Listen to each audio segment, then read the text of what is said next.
What's up, everybody? It's Matt Johnson. We are back with another episode of Real Estate Uncensored. Yes, it's Monday. Yes, we are live. We don't know why either. Greg just decided we're going to do a special impromptu one because we have an amazing guest who was introduced to us by another amazing guest, and we'll bring him in a second. He's going to talk about how, as a 19-year-old, he generated 360 grand in gross commission income using only social media, and he's going to talk about how to use VAs so that you almost never have to touch your own social media, which I am looking forward to because it might mean I get to talk to Greg less. So, with that being said, Greg McDaniel, I'm looking very forward to having my VA take over all communication with you. What's up, man? You would do that too, you prick. I'm excited. Actually, Justin and I, we were talking off camera, and the real reason why we're going live is because neither Matt or I could find the record button. Like monkeys banging on a computer over here. Where is it? So I could find the go live button. Go figure. But Justin was telling me that back when he was 15 years old, he was watching my live prospecting stuff on YouTube between classes and stuff. And I'm gonna say it publicly, dude. That made my fucking day. Like seriously, like that was so cool. And it's a true testament that, guys, everything that you're doing, people are watching, and you might never ever know who you're impacting in a positive or a negative way. So make sure you're very cognitive of what you say, who you say it, how you say it, where you say it, and everything else, because people are watching, people are listening, people are paying attention to you. And we're gonna, Justin's gonna show us how to outsource a lot of that stuff. And I'm no joke, bro. Like, seriously pumped on this episode because my team sucks at posting, okay? I'm just going to say it. So, teach me, Obi-Wan Kenobi. Show me the path. Let's start with something simpler. So, first of all, Justin, you were introduced to us by Zach Hammer. He's been on the show multiple times. We love Zach. I work with Zach behind the scenes on some stuff. So, first of all, let's just talk about who you are, where you are, what you do. Give us the broad brushstrokes, and then we'll talk about why you've been on the road 300 some days last year talking about social media. Yeah, no, absolutely, guys. I appreciate being on here, and I think it's a true testament to your guys' consistency that I ran across your guys' stuff 8 years ago. So just a little bit of a background on me. I got into real estate when I was 15 years old. My dad got into the business in 2012. So he was a lot like other people, went from a corporate career into real estate. And like a lot of agents, he didn't like social media. He didn't love the lead gen side. And so I got to work on it. And that's actually how I came across you, Greg, is he's like, just search YouTube. Find everybody else that's smarter than you and just copy them. So 15 years old.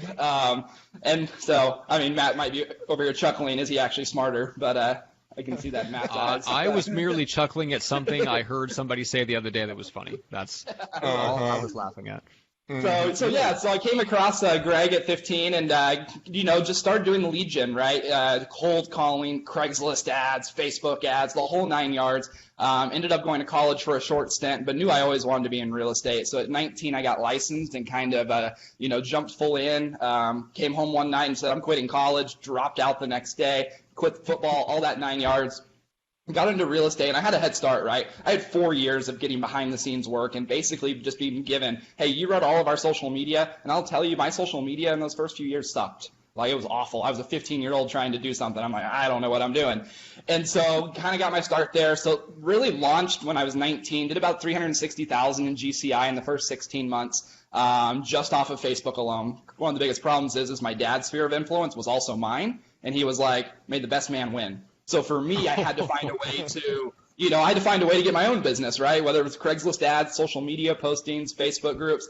And so after about 2 years of that, I ended up taking over as team lead for the team. We went from about three or four people when I joined to about 16 to 20 on any given day, kind of at our height as a team lead. So I led the entire team, opened an expansion location in a new city for us about 3 hours south.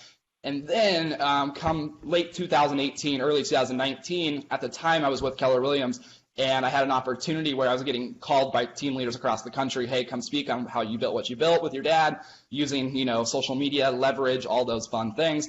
And it started to go one speaking gig, two speaking gig, to where I was getting 30 to 40 booking requests a month. To come speak across the nation. So I ended up selling out my portion of the team back to my dad, just because my passion I found was on the road teaching social media to agents, just because it's something that's not taught. It's taught a lot, don't get me wrong, but it's the way that we teach it with leverage is different, right? A lot of people, when it comes to social media, they're like, hey, you can teach them everything, and you guys know this speaking. You can go teach a room of 100 people, Well, a lot of times only 10 will do anything with what you taught them, right? Typical speaking, typical real estate agent, any industry, to be honest with you.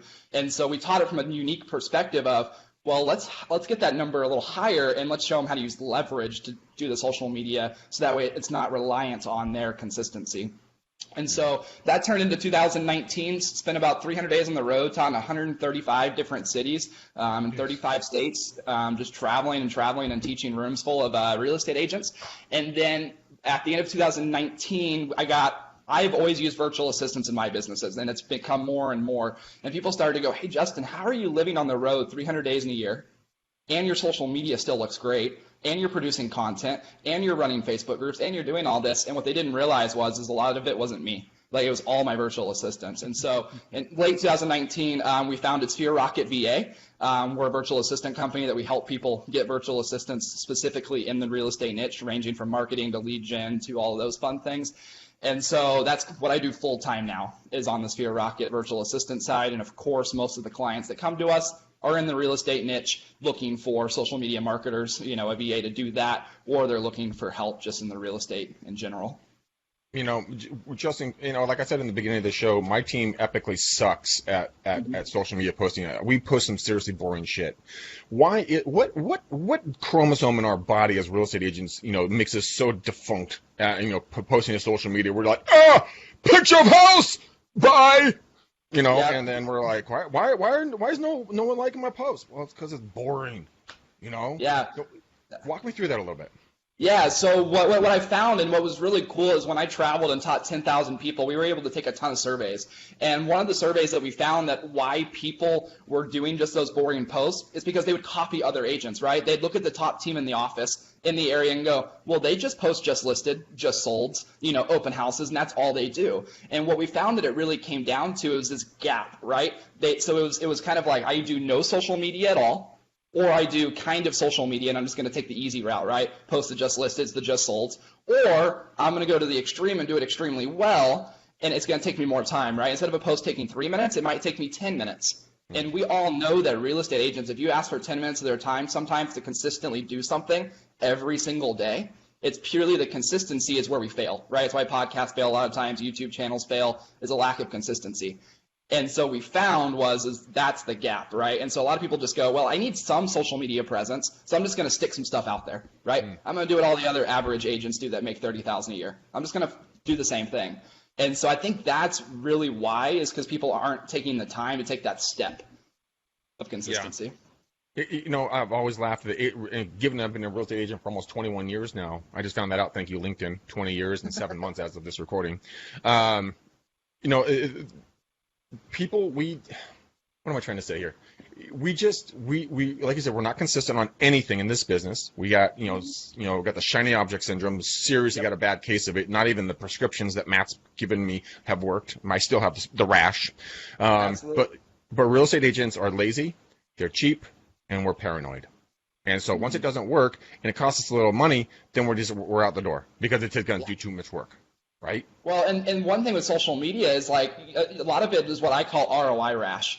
And so it's like everything we do, we want to see a return on investment right away, right? What's my ROI on it? Did it work? Did it work? Well, a lot of your ROI, you don't even know for years. I mean, great example today. You had no clue that we would connect 8 years later based on that prospecting thing, right? Never. And so a lot of times people, you don't realize those results until 6, 12 months, a year down, 2 years down the road. And I think that's why agents quit, right? Just like any other industry, anything else you're doing, they quit from a lack of consistency. And I'll be honest too, my consistency sucked back in the day when I first got in the business. And so that's where we found, hey, if I can leverage this, and, it was kind of like I was telling you, I watched all of your YouTube videos on how you did prospecting and all those things. And so what I do is, like, for me, with my staff, I have a virtual assistant that does all my social media. I say, hey, for the 6 hours a day that you're not working on my socials and posting things and making graphics, I want you to go be an expert. I want you to be a student of the game. And I want you to go follow all these badass agents across the nation and find out what they're doing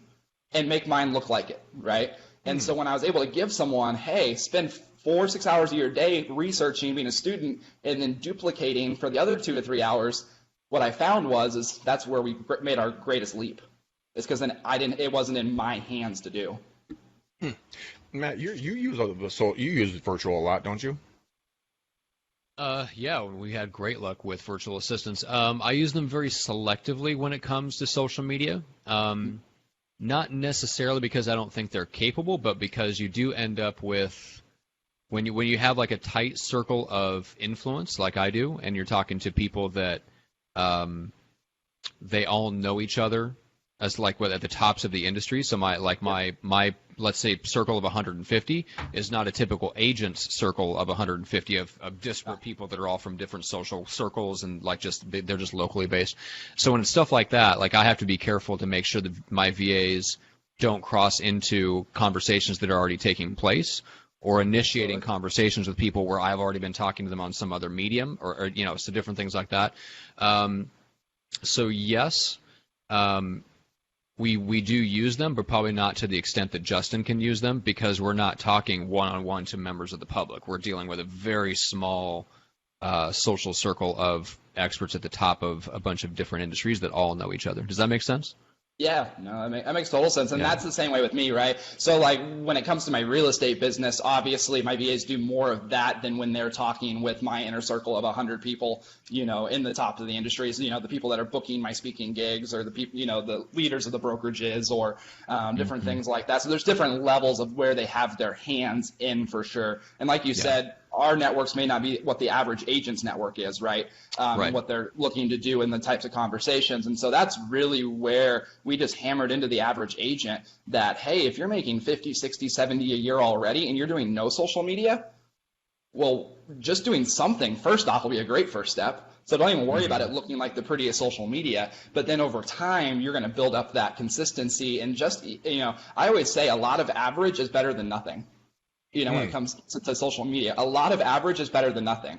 And so while I'm not someone that wants my social media to be average by any means, for the typical agent that might do none of it, right? Especially with the typical, I think the latest stat from NAR was a 48-year-old female is what the average, might even be 50, I can't remember the exact stat, is what the industry is, right? So 48-year-old male, female. And a lot of them are like, I don't even want to do social media. I know I need to do it, but I don't want to do it.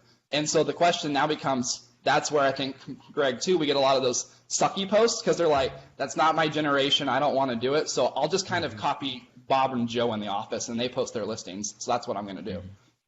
Huh. Yeah. Why, I've always been a huge proponent of, go out and look at different industries. And if it's working for the candy industry or the tire industry or the landscaping industry, it can also work for real estate. There was a candy maker in Australia, and he made the fudge, or he made some sort of chewy, tasty, sweet stuff. And he created fictitious characters out of his candy, and put stories behind it. And people got so involved with the stories that he created in this fictitious world that people would skip going to the opera house. They would skip doing the major things in Sydney. They'd go see the candy guy, and then go see the main stuff because of the social media. And this is like 10 plus years ago. This is when like everything was like just infantile. And it's where do you get a lot of the, or where should people, is a better question, get some ideas to think outside the box and stop posting the just listed, just sold flyers on their Instagrams and, doing a video that's shaking like a leaf when they're doing their videos, walking through the open houses, click, clack, click, clack, click, clack, click, clack, get to the kitchen, get to the dining room. Shit doesn't work, right? That's not engaging. No, not at all. Honestly, like when I'm on the road and I'm teaching, one of the biggest things we teach is I have a list of about 10 things that we tell an agent, if you're going to launch with us and you're going to listen to some of our coaching and training and things, we have a list of 10 things that we do not want them to post. We don't let them post anything about their open houses. We don't let them post anything that's listed. They're just sold. And we say pretty much everything the typical real estate agent does, you will not post. You're not allowed to post it. So when we do that, what it makes them do is become more of a human. Right? It makes them post more of their daily life, becomes more of almost an influencer on the social media platforms. Because what I think a lot of people struggle with is they all think their business page is where all the, stuff needs to go. Post it on my business page. Well, the stat that we took on the road last year out of 10,000 people, the average $3 million producer in volume had on average 348 Facebook friends. That was the average. $3 million producer equated to 348 Facebook friends. The average $20+ million producer had 2,500 plus on average.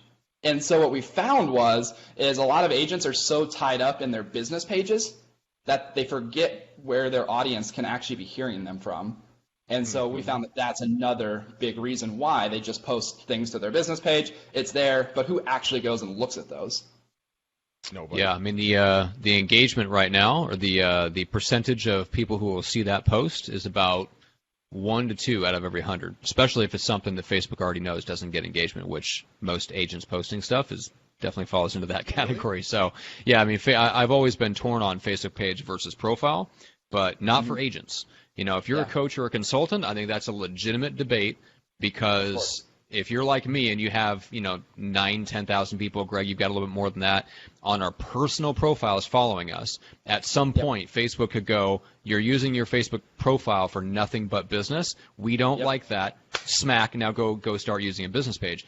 But for agents, man, if you've got 5,000 of the right people that you're friends with and all you're doing is sharing your life and just being a human being and you're not talking about real estate all the time, Facebook's not going to come after you for that. So I've always been confused as to why people were so keyed in on building their business page when most people are not building a multi-million dollar real estate business. They just want to make 6 figures a year and have a good life. So be a human on Facebook. Yeah. Well, and it's kind of funny that you say that. Like, I know some guys that when I traveled across the nation, they literally make multiple 6 figures, and all they do is post memes every day. They post 2 to 3 real estate memes every single day, and they're like, we get our 20 deals a year from my client base just from that. Wow. We don't have to do any fancy marketing materials, market update videos, nothing fancy. They just do that every single day. So, Greg, it's what you've been missing. You just need more cat memes. Hey, dude, don't you tease me with a good time. Hey, Bandito's going to be all up in your junk, okay? I love it. All right. So let's talk about the combination, I think, where people struggle, and this is what I want to ask you about, is we understand the need to be human, because the social media platforms are cranking down more and more on things like outside posting, anything that isn't you on your phone engaging and being a human being. They're kind of looking at sideways and going, yeah, we're not going to do you really any favors on that. So how do you combine that so that your VAs can step into that gap and help you be human, maybe take over some of the communication? What can they do versus what they can't do, let's say that? Yeah, no, for sure. So we really break it down into like 2 different main sections. One is like a brand awareness. So it's building materials, it's building, the posts, the different things like that. And so when it comes to a lot of that, what we found, like for me personally, I still handle most of that myself. So I'll sit down with my VAs, and we call it repeatable material. So I do a lot of quotes, I do a lot of different things that once I make it once, we can then put a variation spin on it and make it 300 times. So like, for example, I made a really cool looking poster thing that all I have to do each day is go in and put a new quote in it. So it looks like it's coming from me. No one would ever guess it's not coming from me. And I go, hey, VA, here's a website with the top 300 business quotes in the world. Go and adjust all the posts. So now I at least got 1 post a day, right? So they're meeting that consistency need. And we do a lot of those things where it's like really consistent. We build, for example, on our stories, our Facebook stories, our Instagram stories, we have like 3-minute clips that we chop down into 20 seconds, and we have 7 of them. So every Monday we post one, and it plays for 3 minutes on the story. Every Tuesday we play one, Wednesday, and we'll play those same 7 all year, 52 times a year. They're very custom. People think that I'm posting it because of how much quality and time we put into it. And so we kind of talk about the quality brand awareness. I spend a lot of time building it, and the VA's there to be the consistency, right? They're there to be able to provide and make sure it doesn't ever not get posted. And then when it comes to personal outreach, I'm like you, Matt. I break it down. So I downloaded my entire Facebook friends list, and this is where most of our money is made. A lot of people in real estate, they're taught by their broker, build a bigger database, build a bigger database. And I ran into this when I was building my dad's team, is we'd bring a new agent on, and they'd be like, Justin, I don't have a database, though. I have no one. I don't know anybody. And yet I'd flip on their Facebook account, and they had 4,000 friends. Mm-hmm. I said, wow, you have a database. And so what we also use our VAs a lot to scrape that. And so what I'm getting at here is we got the brand awareness that I still have my hands a lot in, that they're posting consistently, right? So they're not coming up with all the material themselves. I might just I always call it social media day. I can do my entire social media plan usually in 2 or 3 days for the year, and then it launches itself for the rest of the year. So that's kind of brand awareness. But the other side is the database side of Facebook. So I usually take about 4,000 of the names and go, I know them, but not super well. So you can basically say whatever you want to them in Messenger, wish them whatever, and I don't care if you mess up. I don't care if it comes off a little weird. Right? Yep. Now these 1,000, don't touch them, right? Unless I tell you, hey, you need to send them all this message, right? Or you need to do this. And so for everybody, that's different, right? So for me, I have my top 250. So 4,750 friends, we'll message them, we'll wish them happy birthday, we're scrolling through Facebook, we see, hey, they just had a funeral for their parents, we might shoot them a message and say, hey, thoughts are with you, different things like that coming from my VA. But unless it's my top 250, then like you said, I'm talking to my top 250 10, 20, 30 times in a quarter. We don't want them to cross over and have those conversations as well. So that's really a big part of it. Is I think a lot of people don't realize they actually already have a big database on social media, but they don't utilize it because when they're scrolling through their feed, they only see 5 to 10% of any of what's on their friends list. Yet, if you were to take all that data and put it in a spreadsheet, you'd go, wow, I didn't realize half these people were even on my friends list. And now you can be more intentional. Facebook is looking at that. If you've got somebody helping, as long as Facebook as long as they don't get better and crack down harder on somebody logging in externally, or if you've got somebody logging on through like a My PC program or something like that. So we can, like a client of mine has this. So he's got a guy in the Dominican Republic that posts to Craigslist because he's wired into a computer that's sitting in my client's office in Omaha, Nebraska, same IP address. Anyway, point being, unless Facebook gets really good at parsing that out, here's what happens when you increase your messaging and increase your posting is Facebook looks at that and they start to show your posts in that person's feed that you messaged. If you have a conversation with them on Messenger and vice versa, you start to see more of their stuff show up in your feed. And so because the perception from Facebook's end is that, oh, you're being more engaged. Okay, well, we're going to reward you by putting more of those people's stuff in front of you and more of your stuff in front of them. So that it's like sending a signal to Facebook that you're engaged. And like you said, you can do that in a leverage way to where you're only handling 5 or 10% of all that quote unquote engagement. Absolutely. And one people thing they get that especially older generations do a lot, they go, I don't understand the algorithms. I don't understand the algorithms. Well, what I tell people is no one's ever going to understand the algorithms, but I'll tell you this. If you ask the Facebook coder what the algorithm is, he's going to go, I don't know. That involves 100 different departments and all of our different things. But one thing that they will tell you, the more you like and comment on someone's post, the more often they're going to see your post, the more often you're going to see their post. So like for me, Matt, with our top 250, I have my VA every single day go in, and if anybody in the top 250 has made a post, they get heart reactions, hug reactions, likes, comments on every post. There is never a post of anybody in my top 250 that they will not get a comment interaction on their post, ever. And we're able to do that by separating it. And so now my people are like, Justin, you just live on Facebook, don't you? And you see all my posts. Like, how do you even work? Like, do you make money? Like, what do you do? And so, but it just is always popping my name up, on their phone. And I'm fascinated by this because a friend of the show, we've had him on several times. His name is Coach Hank Avix. He's always talked about his program. It's 50, 20, 5, and 1. So, 50 likes, 20 comments, 5, casual conversations, and 1 life-changing conversation on a daily basis. And I gave it a good old college run there for a little while. I'm like, fuck, this really eats up your day quick. So leveraging with what you're talking about with VAs for a couple $100, $500, less than $1,000 a month, it's just an investment. You guys would send postcards out for that in a heartbeat. But you won't hire someone to make you look as if you're the most caring, compassionate, loving human being on God's green earth because you're involved with everybody's life. I don't understand the disconnection there because once you break it down like you're doing, Justin, and by the way, you're doing a very good job at this. I'm even understanding it. So if you can get through this, hard skull, you can get through to Matt. I mean, at least we can pray. We'll see what happens with Matt.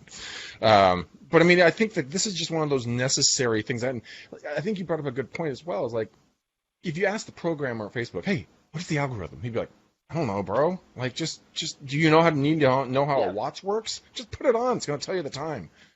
End of story. What is the biggest pushback right now? Why people are not leveraging VAs now that they're listening to this? Because our audiences are very intelligent human beings, and they've tuned in, and they're like, oh, wait, I can leverage that. I don't have to pay through the nose. Yeah. Why has there been a disconnection and a misperception in the general public if you got to pay a couple grand a month to get a VA that's going to, internet's going to suck, they're not going to do a good job? Man, I've had that perception because the VAs I've hired have sucked, so I just stopped using them.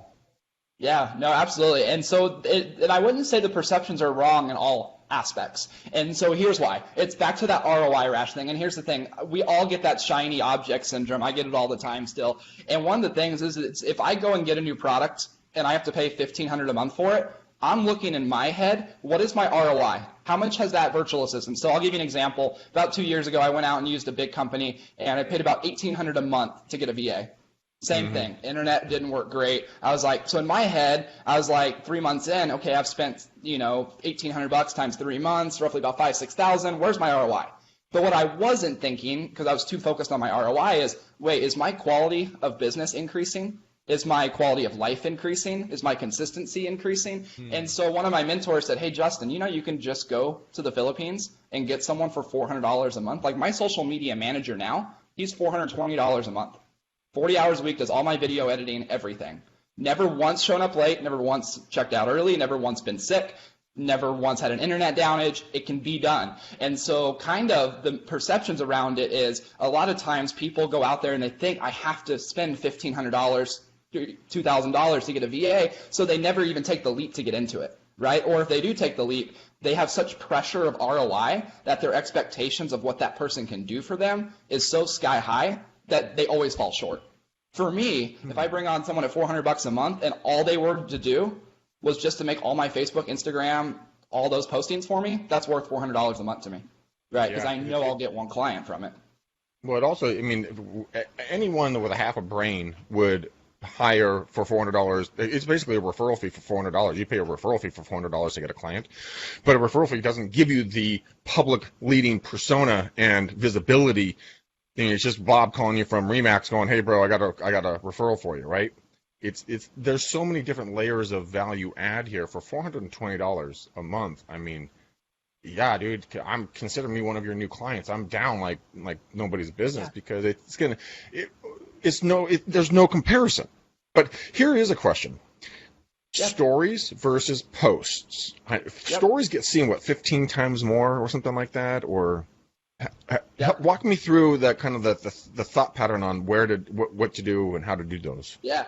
So we literally, anything that we make, so we also do like a lot of multi-channel marketing where if you looked at LinkedIn now, it looks a lot like Facebook, the feed. So a lot of our posts are duplications of each other. Once we make it once, they're going to be posted on all the different platforms and mediums in the same form or fashion. So when it comes to stories we now use as our video platform. We put everything in stories. So if I do a 5, 10, 15, 20-minute podcast or a teaching, I literally will cut that into 20-second clips, because you can post up to 100 in a day. And what we find is so there's an app for it. It's called Storymaker. And so you plug in the whole video of whatever you're doing, you cut it into 20-second pieces, and now it's got such a high engagement. And what I like about it, guys, is you can see it, and you guys know this. When you post on your story, you can see who watched your story. Right? Yeah. You can see the person, and which is what I like. I see who's watching it, and we have a direct correlation to who watches it to who becomes a client of mine, whether it's in real estate or whether it's in the virtual assistant business.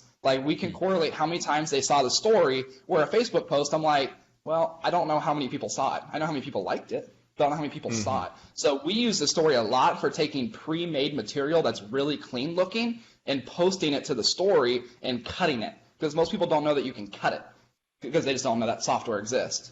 I didn't, and I'm kind of dipping my pinky toe into this whole story thing right now, and I am consistently doing it, but it's something that I just grab it off my phone in my photo library, and I'll do the Instagram post, and I'll grab the same thing and put it right over to Facebook, because like you said, there's two different audiences, different folks look at different things, and some people will watch it, some people won't. But and I love to get your thought on this as well.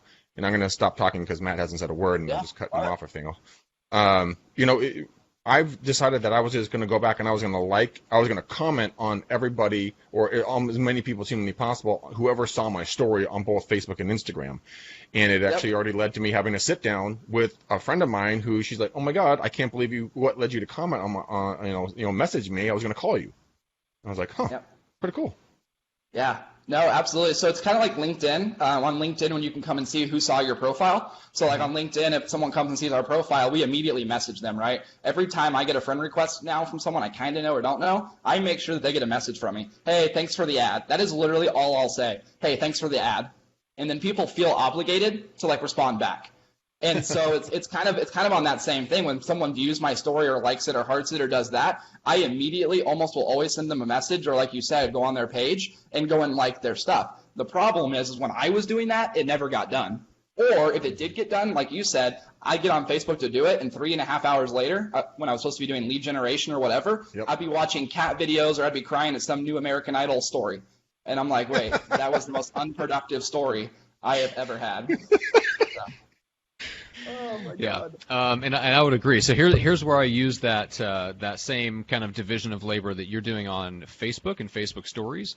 I tend to do that more on LinkedIn, and that works really well for like the coaching, consulting, thought leadership kind of circles that I'm running it with the agency side of things. And we're running a program called Duck Soup, so it automatically views profiles. So I'm viewing 100, 150, 200 profiles a day. A lot of those people, it's basically the equivalent of like following people on Instagram, right?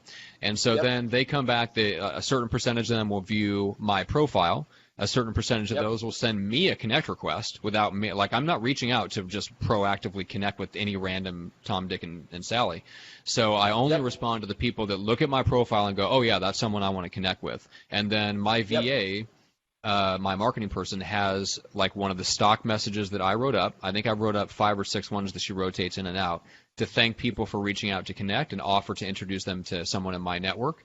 And then they'll respond, and usually that's where I'll step into the conversation. So I monitor the inbox, and I'm cherry picking out who I want to respond to directly, and otherwise I'm letting my person respond on my behalf to those initial connect requests. But then at some point, like if they say something, like I'm looking at those messages, and then sometimes there's ones where my marketing person will just specifically say, hey, I think you need to take a look at this message because they're picking up a conversation that I think you should take over. So I think that we'll see a lot more of that. VAs maybe initiating contact a little bit, but then us monitoring it and then us stepping in as soon as it reaches a point where it needs us. Does that make sense? Yeah, no, it makes total sense. And that's what we're doing on all of our platforms. So like Instagram, I use Instagram bots, goes and follows 500 a day, unfollows them all just to get the eyes on my thing. We get followers back, and almost always when someone follows me, we do it. We use LinkedIn bots. We're sending 100 to 200 connection requests a day, has a blast message on the front end, and then I'm monitoring it for the conversations. We're picking it up, right? It's just like lead gen, right? You got someone out there on the front lines doing the open houses, and something is going to come from it, right? Same thing with buyer's agents. When you get a buyer's agent on your team, they're out there just prospecting. Eventually, a listing is going to come to you. You got no buyer's agents out there doing anything. Well, you're never going to just get something hit you in the face usually. So it's the same thing. Our VAs initiate everything, and then I pretty well take it back over. Once the deeper conversation needs to happen. Yeah, this is fascinating. This is absolutely fascinating, and it just goes to show. I feel that I'm somewhat tech savvy. Don't say anything, Matt. It's just incredible to kind of hear and watch and listen to you talk back and forth, because it doesn't have to be so labor intensive. It doesn't have to eat up your day. You can delegate 99% of this work off to a VA, going to pay them good money, put food in their stomach, clothes on their back, help them and their kids. You get to have a cleaner, version of life without being so stinking busy all the time that you just don't, you're just doing busy work at that point. You're not really being productive, and then you're just going to wait for things to fall through to the bottom, the nuggets, when someone reaches out and says, hey man, I've been watching all your posts, you really inspire me, hey, my wife and I, or husband and I, or our spouse and I are going to think about doing X, right? Yep. I'm thoroughly impressed by what you guys are putting out there, and I am not kidding you. When we get off this, we are going to have a serious conversation about how to become one of your clients, because I know from what I'm going to be doing, I need something like this on two fronts.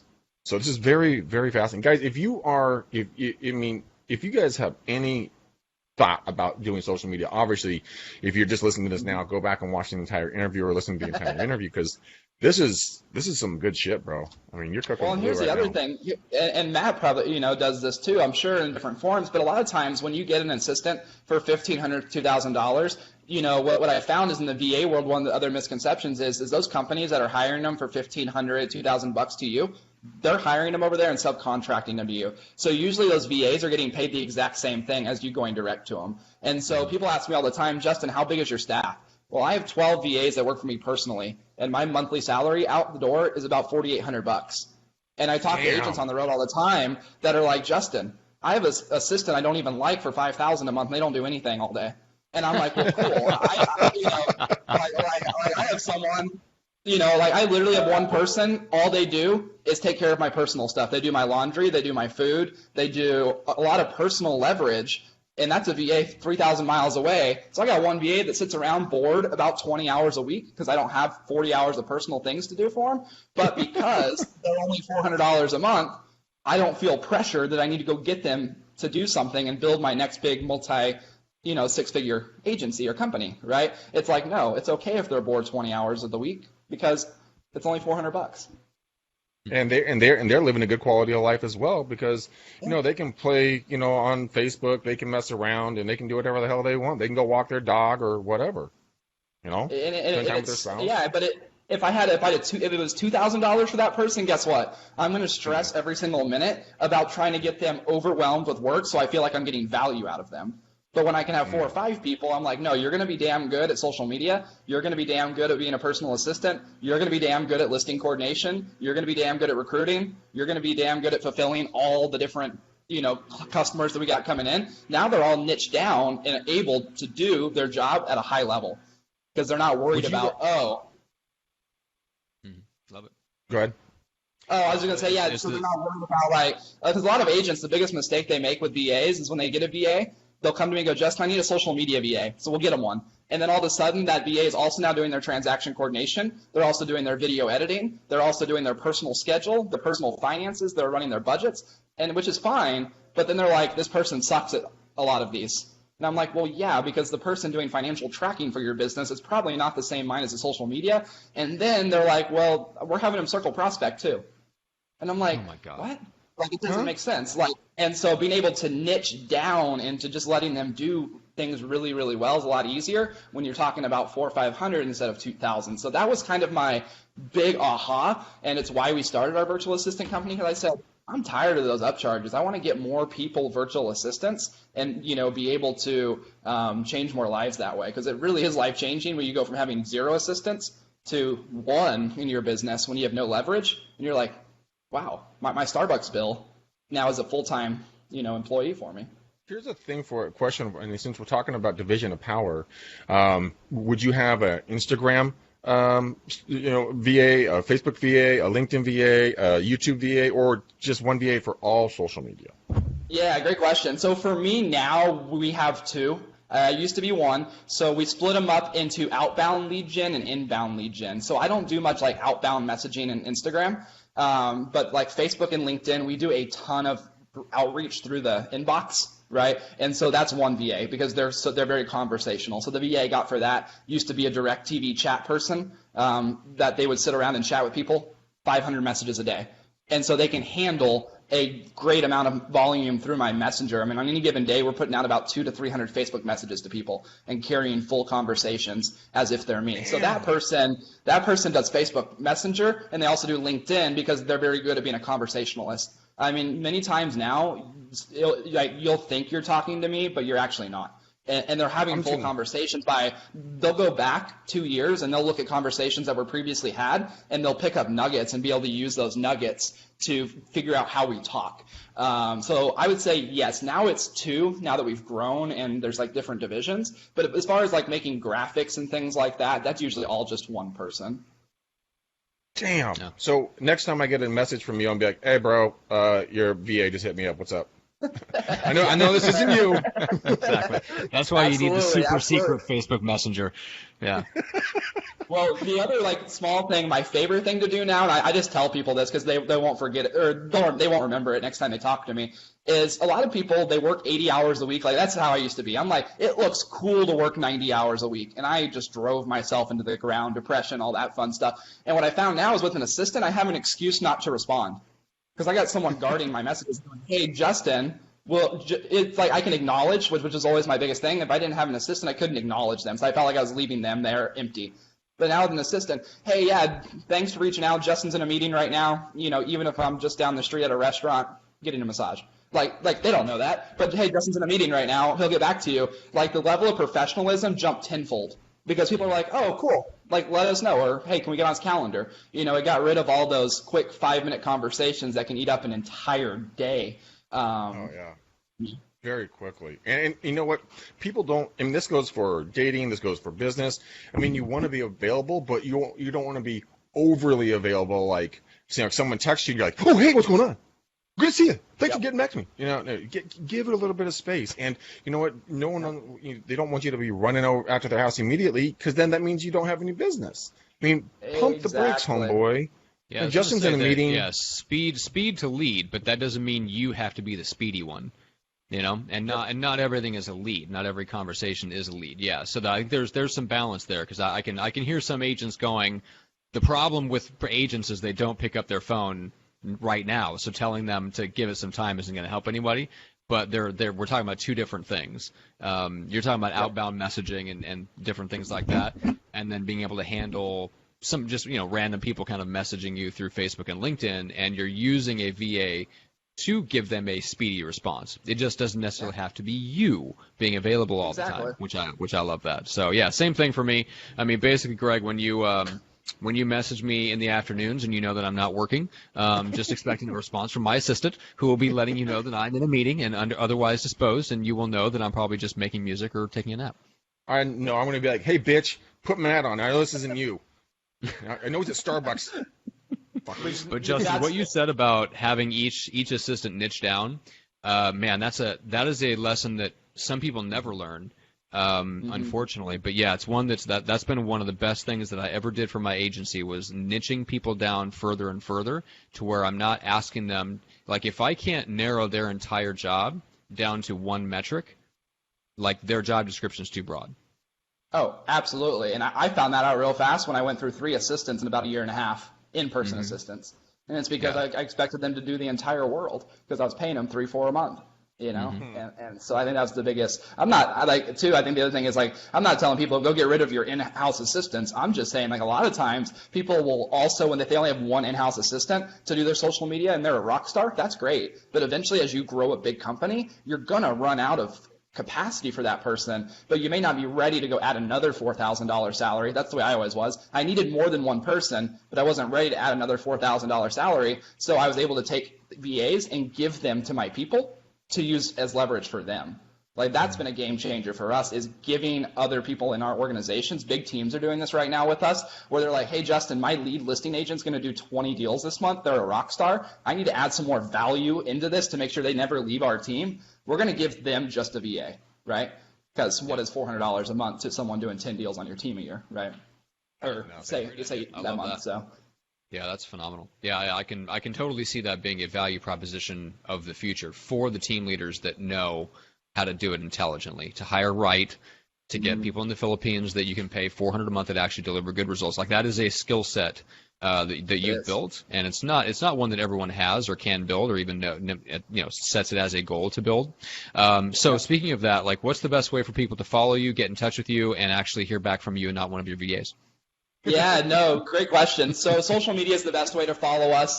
Just Justin Nelson if you look up Justin Nelson, you're going to find my personal profile, and you'll also see my business profiles. That's a great way. It's just under Justin Nelson. And if anybody ever wants to get a hold of me and, like, get on my calendar, they can just go to Sphere Rocket VA. So it's SPHERE, rocketva.com, and they can get directly on my calendar.